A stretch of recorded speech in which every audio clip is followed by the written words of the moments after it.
सभी को मुंशी प्रेमचंद की कहानी मंत्र की ओर।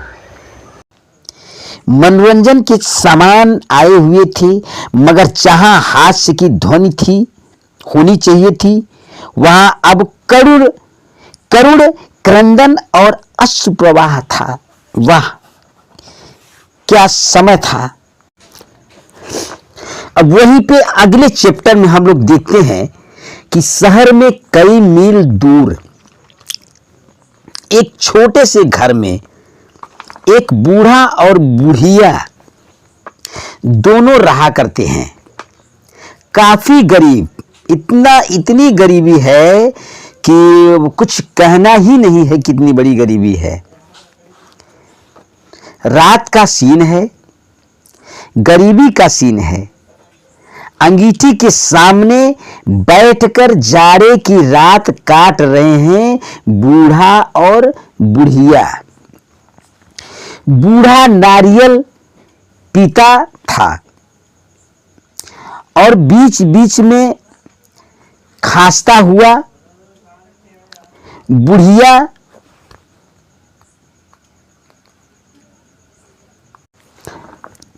और बुढ़िया दोनों घुटनियों में सिर डाले हुए आग की ओर ताक रही थी। क्यों? क्योंकि वस्त्र बहुत कमजोर था, आग ही उन दोनों की जीवन थी।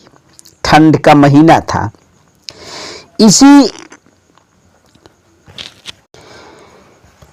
इसी कोठरी में एक चूल्हा भी था।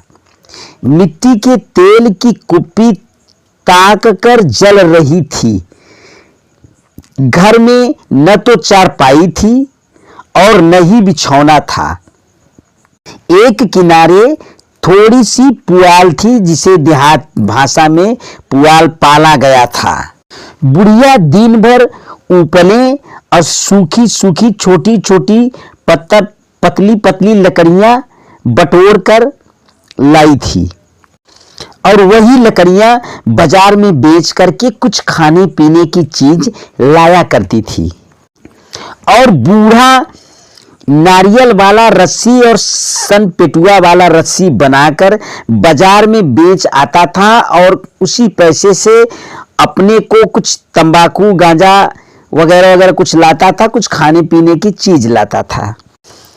यही दोनों का दिन भर का काम था, यही दोनों की दिनचर्या थी और यही दोनों का काम था और यही उसका जीविकोपार्जन था।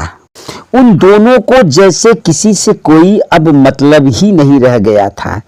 न कभी ने उन दोनों को हंसते हुए कोई देखा और न ही किसी ने उन दोनों को रोते हुए देखा। अब उनके जैसे जीने की तमन्ना ही खत्म हो चुकी थी।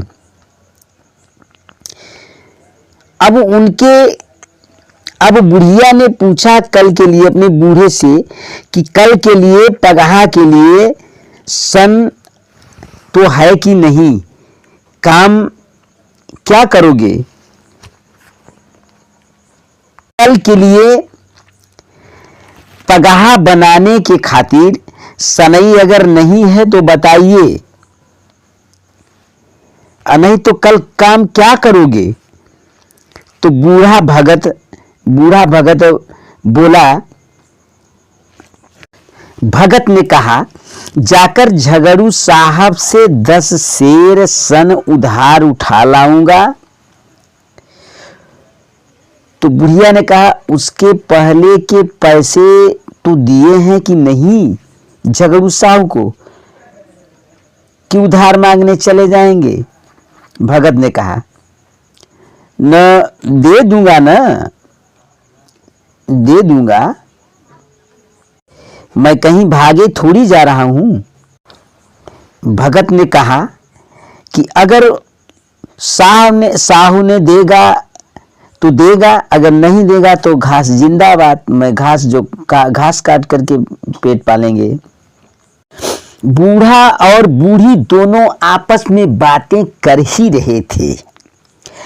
तब तक दरवाजे पर किसी ने जोर से आवाज लगाई।